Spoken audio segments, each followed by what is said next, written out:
più la guerra, non più questa strage inutile.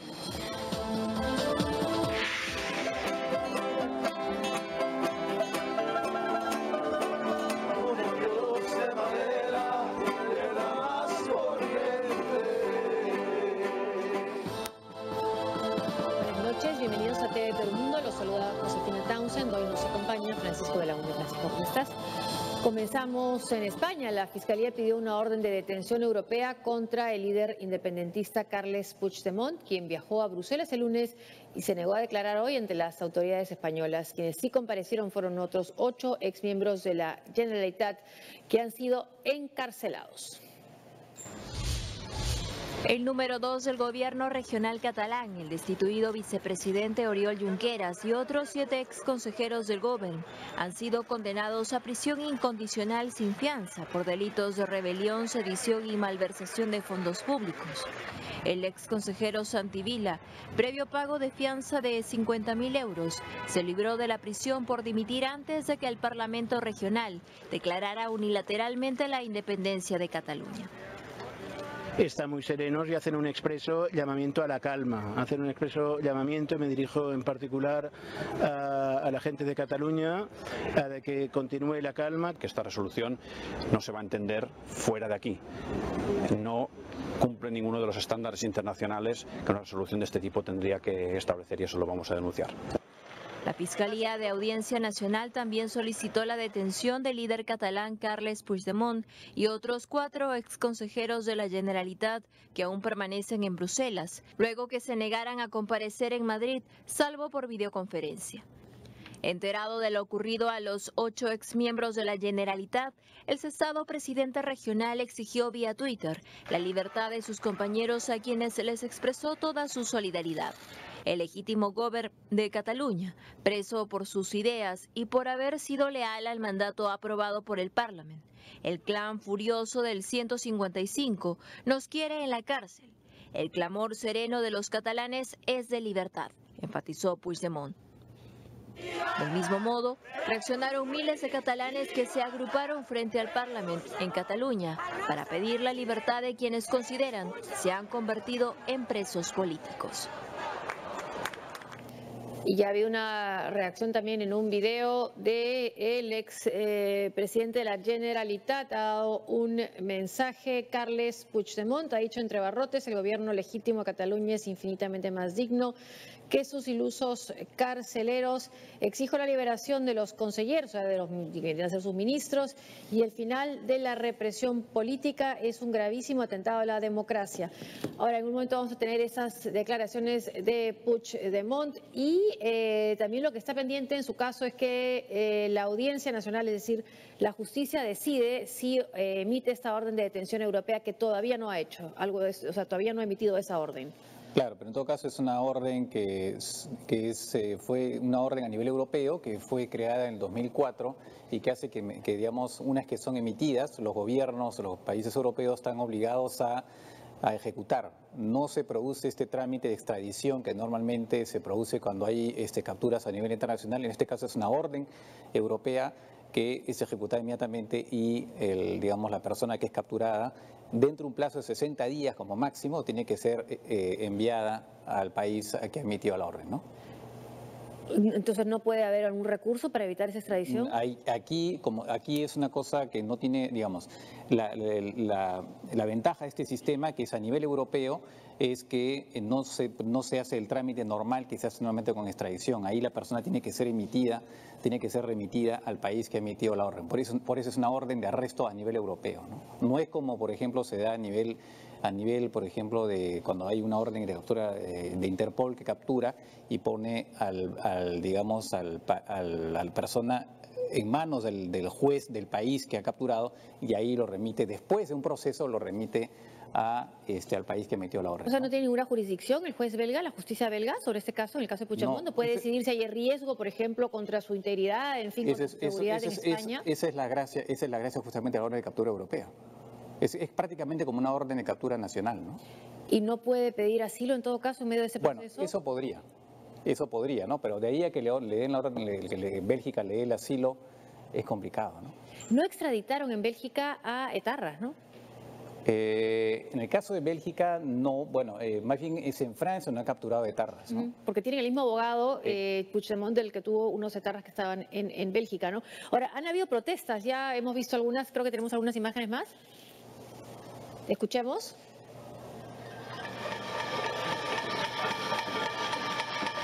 Son imágenes de esta noche en Barcelona que han protestado, bueno, quienes están siguiendo a estos consejeros o simpatizan con la causa independentista o secesionista, separatista de Carles Puigdemont. Ahora, lo que también pasa es que quizás no tengan el paradero de Puigdemont. Bueno, claro, eso es lo que podría demorar, ¿no? Que evidentemente si está con paradero desconocido, evidentemente eso podría demorar efectivamente la captura, ¿no? Bueno, no sé si en este momento las autoridades belgas desconocen o no el paradero de Puigdemont. En la medida en que él está todavía declarando, entiendo que de manera abierta, no es hasta donde sé, no ha declarado, digamos, desde un lugar secreto, ¿no? No sé, vamos a presentar unas declaraciones de él, aparentemente. Están en catalán. ¿Podemos poner parte de ellas? A ver si las que ha dado esta tarde de acá de Lima. Carles Puigdemont, quien tenía paradero conocido, estaba en un hotel en Bruselas, ha dejado ese hotel y por lo menos de donde se emite este mensaje, no es en Bruselas, pero no se dice dónde. A ver, escuchemos parte. El 27 de setembre exigeixo l'alliberament dels consellers i conselleres i del vicepresident. Bueno, está refiriéndose a los consejeros que han sido detenidos cuando fueron a rendir su declaratoria. Hay otros consejeros que están con él en Bruselas y algunos también hay críticas hacia Puigdemont porque parte de su gobierno sí se ha ido a presentar a la justicia y él no. Claro, y incluso a tal punto que fue una revista alemana, creo que es Spiegel, me parece, que ha catalogado a Puigdemont de cobarde, ¿no? Por no, digamos, afrontar como digamos, debería estar ahí presente y asumir las consecuencias de sus actos, ¿no? Él ha preferido irse, según dice, para hablar su intención era hablar con las autoridades europeas en Bruselas para exponer su caso, pero eso parece más bien un pretexto a otra cosa, ¿no? Ahora, lo que han dicho, las fuerzas políticas han respetado la independencia de poderes y tanto el PSOE como Ciudadanos, esa ha sido un poco la posición, ¿no? Sí, claro. Ellos están de acuerdo con digamos, la aplicación del 155 y por otro lado, del artículo 155 de la Constitución y por otro lado que la justicia está actuando de acuerdo, bueno, a lo que son sus facultades, ¿no? Claro, ese es el plano jurídico, ¿no? Y bueno, y político desde Madrid, pero ¿qué impacto puede tener en términos políticos para las próximas elecciones que hayan llevado a la cárcel a los líderes de un sector que representa un sector de la población? Fuera de la ley o no su propuesta, no, pero que tiene simpatías. Evidentemente, como tú dices, hay una parte jurídica que es, digamos, aparentemente impecable y por otra parte está la parte política. Habrá que ver también hasta qué punto la actuación de Puigdemont, en el sentido que se ha ido, no ha estado, digamos, no está con sus demás compañeros, hasta qué punto puede tener también un impacto en las elecciones en lo que sería su partido, ¿no? Eso está por verse, ¿no? Vamos a Estados Unidos. El presidente de ese país, Donald Trump, pidió que se aplique la pena de muerte al terrorista que causó 8 muertos en Nueva York. Aunque ese estado no contempla la pena capital, un juicio federal por terrorismo podría dictaminar esa condena. De otro lado, familiares de las víctimas argentinas llegaron hoy a Nueva York. Entre flores, oraciones y mensajes de esperanza, la ciudad de Nueva York reabrió la ciclovía en la que murieron 8 personas durante el atentado terrorista cometido por el uzbeco Saifullah Saipov. A través de Twitter, el presidente de los Estados Unidos ha pedido pena de muerte para el criminal, que solicitó colocar una bandera del Estado Islámico en su habitación del hospital. Durante su comparecencia ante el Tribunal Federal de Nueva York, Saipov fue acusado de actuar en nombre del Estado Islámico. Además, confesó que planeó el ataque desde hace un año. El procurador general Jeff Sessions ha llamado la atención al sector tecnológico, que no proporcionó apoyo para liberar información encriptada sobre el sospechoso. Esta falla en la obtención de información encriptada de manera oportuna hace que las fuerzas del orden público desperdicien aún más tiempo y recursos valiosos de lo que deberían, y también podría tener consecuencias potencialmente mortales. Sessions agregó que los terroristas deben saber que Washington utilizará todas las herramientas a su disposición, incluido el enjuiciamiento en tribunales y la prisión de Guantánamo en Cuba. En la ciudad argentina de Rosario, el luto continúa en un día particularmente lluvioso. Funcionarios de la ciudad hicieron una ceremonia en memoria de los 5 amigos que murieron en Nueva York y se expresaron contra el terrorismo. Mientras que en el vecindario uzbeko de Tashkent, barrio donde se crió el terrorista antes de llegar a los Estados Unidos, hay temor de hablar ante las cámaras. Pese a ello, algunos residentes y vecinos de la familia Saipov señalan que su padre no es un musulmán devoto y se gana la vida vendiendo materiales de pintura en un mercado local. Bueno, con la última información que se tiene es entonces el perfil, digamos, de este terrorista. Bueno, según incluso informaciones que han dado sus allegados, él ha seguido un proceso de radicalización de ya hace un buen tiempo, ¿no? Llama la atención, sí llama la atención que teniendo en cuenta eso no haya habido algún tipo de alerta a las autoridades, si ya se estaba volviendo cada vez más, digamos, evidente este proceso de radicalización. Además, como según las informaciones, hace un año que él estaba preparando este atentado, ¿no? Lo que también se sabe es que él asistió al matrimonio de un uzbeko también, que sí estaba en la mira del FBI. Sin embargo, no sé, eso no llevó a que él y otros que hubieran asistido a ese matrimonio fueran puestos un poco bajo vigilancia, ¿no? Aparentemente deben haber habido algunas fallas probablemente del FBI en ese momento que no tomaron en consideración eventualmente ese dato, ¿no? Y es curioso porque en este momento, así como Donald Trump reprochó a los ingleses no haber, cuando se produjo el último atentado en Gran Bretaña, no haber tomado las medidas que pudieron haber evitado, ahora se podría decir exactamente lo mismo en este caso. Claro, pero él culpa a esta política del sorteo de visas bueno, claro, siempre tiene que culpar ha culpado a los demócratas, evidentemente, por bueno, pero es que sí ahí se llama la atención, ¿no? Porque hay este sistema de visas de sorteo y entran personas como en este caso este ciudadano uzbeko, y sin embargo conseguir una visa en el Perú es tan difícil, ¿no? Sí, pues. Entonces, en fin, no, es un sistema bastante aleatorio, ¿no? Totalmente, sí. Un día después de su reunión con el presidente ruso Vladimir Putin, el líder supremo iraní Ayatollah Ali Khamenei dijo que los Estados Unidos es su enemigo número uno y que por ello no dejarán de desarrollar sus capacidades de defensa. En un discurso televisado, remarcó además que Teherán nunca sucumbirá a las presiones de Washington sobre el acuerdo nuclear firmado entre Irán y las potencias occidentales. Esto fue lo que dijo. No olviden, mis queridos hijos, queridos jóvenes, en este camino tan importante están avanzando hacia nuestros objetivos, un destino deseable. En este camino, su enemigo número uno es los Estados Unidos. Si no desarrollamos nuestras capacidades de defensa, nuestros enemigos serán más audaces, más agresivos, más animados a atacarnos.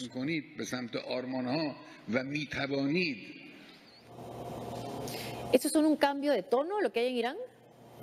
No, bueno, digamos que el Ayatollah Khamenei siempre ha estado un poco entre... En Irán pues hay el lado moderado, que es el presidente, y también los radicales que vendrían a ser los militares y los guardias de la revolución. Khamenei vendría a ser... está un poco entre los dos. Lo que sucede es que en la medida en que Estados Unidos tiene una actitud, por ejemplo, que ha tenido con respecto al acuerdo con Irán, tampoco deja mucho margen para todos aquellos que quisieran tener un discurso un poco más conciliatorio con Estados Unidos, ¿no? Bueno, entonces por eso se da la respuesta aquí de Khamenei, que obviamente él participa de ese anti-norteamericanismo oficial de la revolución iraní, ¿no? El Papa Francisco recorrió este viernes las cuevas ardetianas de Roma, una zona donde ocurrió una masacre en marzo de 1944 en plena Segunda Guerra Mundial. Ahí la ocupación nazi mató a 355 hombres y niños italianos en represalia por el asesinato de 33 policías alemanes. El Papa hizo esta visita después de ofrecer una misa en el cementerio militar de Estados Unidos en la misma ciudad en este 2 de noviembre en que los católicos conmemoran a los muertos. En su mensaje, el Papa hizo un discurso antibelicista, urgente y muy emotivo.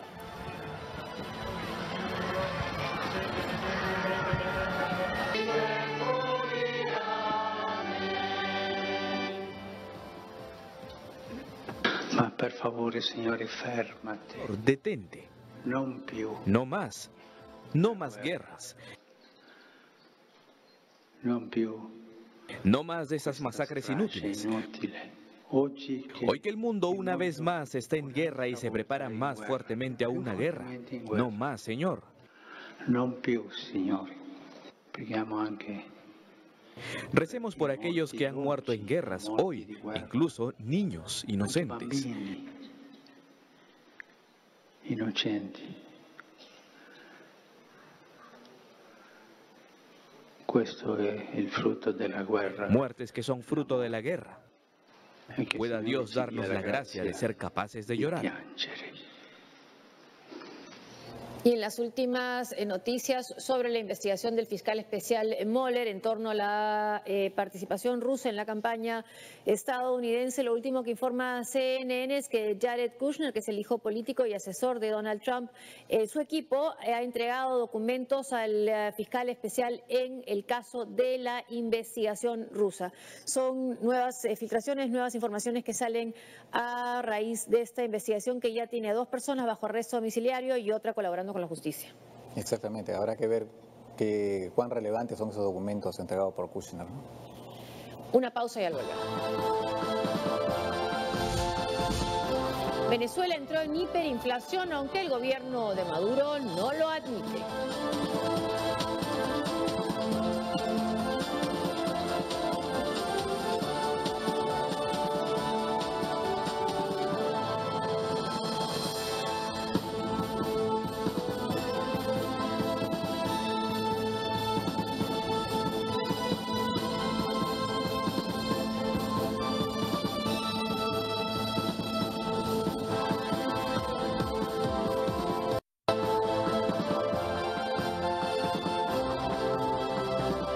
Este jueves entró en circulación en Venezuela el nuevo billete de 100.000 bolívares, el de mayor denominación de su historia.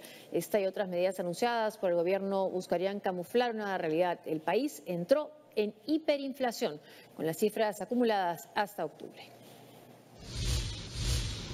Ante la asfixiante inflación que sufre Venezuela, el presidente Nicolás Maduro anunció nuevas medidas económicas para hacerle frente, pero sin reconocerlo.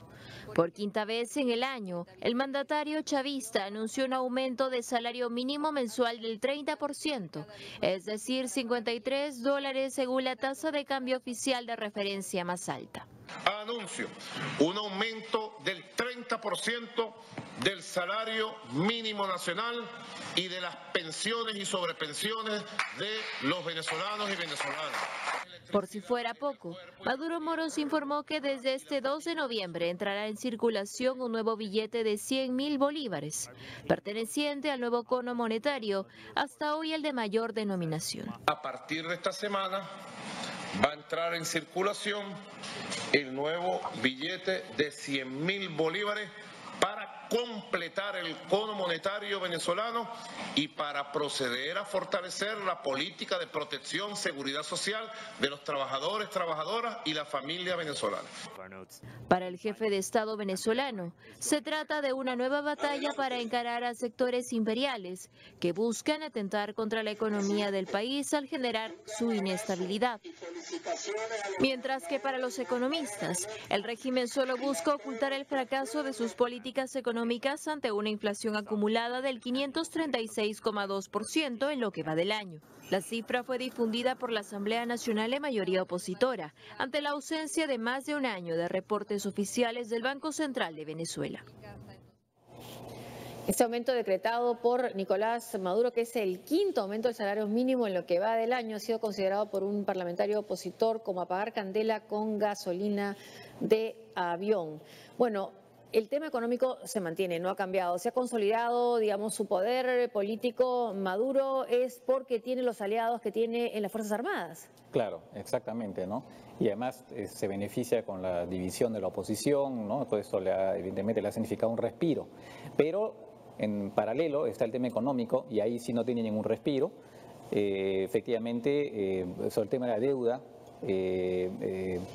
hoy día se está haciendo, sí es hoy día que se hacía un pago de uno de los bonos de PDVSA, de la empresa petrolera, y a partir de ahí anuncia Maduro que va a pedir una renegociación, reestructuración de la deuda, porque ahora sí Venezuela se encuentra en una situación donde ya no va a poder seguir pagando, es algo que hasta ahora había evitado a toda costa, ¿no? Y eso se da en un contexto donde además la producción petrolera ha caído, y eso desde la época de Chávez, la producción con respecto a la época de Chávez al comienzo, 98 hasta ahora, es más del 30% menos por problemas de corrupción y mal manejo de la empresa PDVSA, ¿no? Acá tenemos ahí está este tema, ¿no? Maduro ordenó un refinanciamiento de la deuda externa de Venezuela. El Estado debe pagar mañana, bueno, 1.12 millardos de dólares del bono de PDVSA 2017. El mandatario nacional designó una comisión presidida por Tarek El Aizami para estudiar el tema. Esa es la última noticia entonces sobre Venezuela.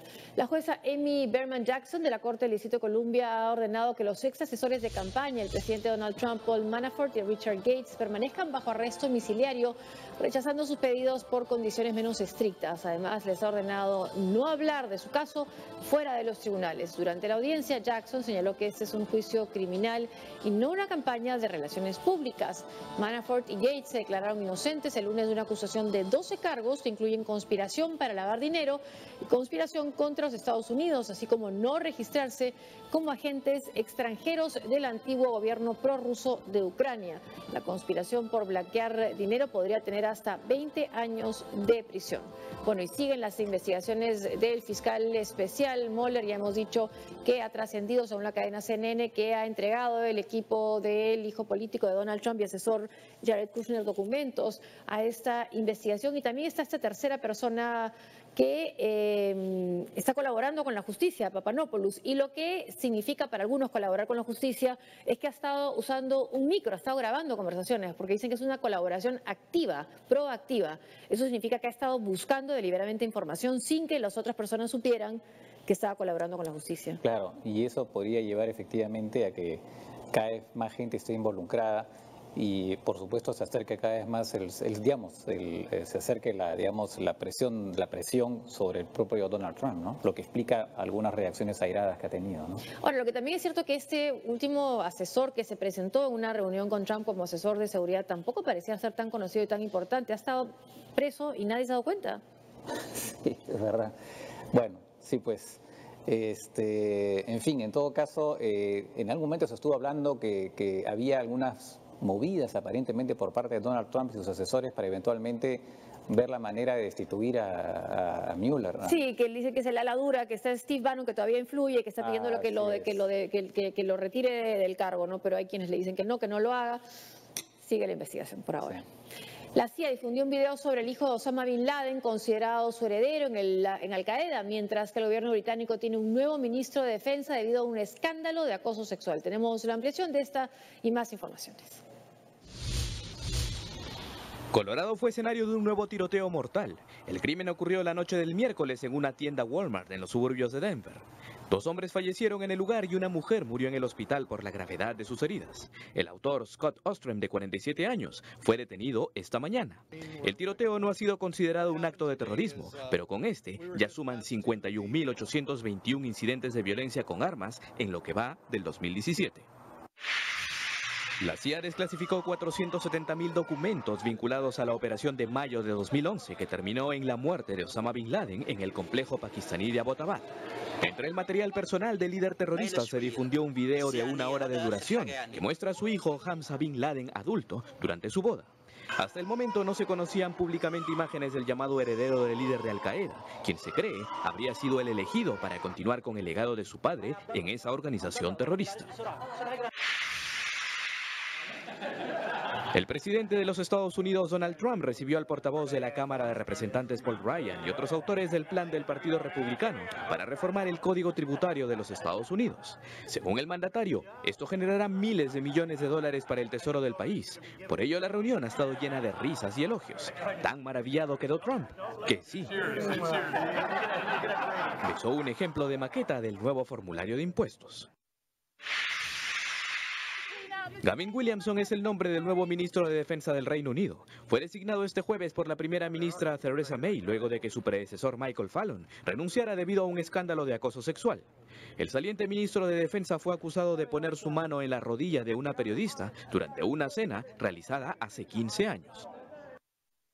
No hay tiempo para más. Hasta aquí la información internacional. Gracias por acompañarnos. Gracias, Francisco. Hasta mañana.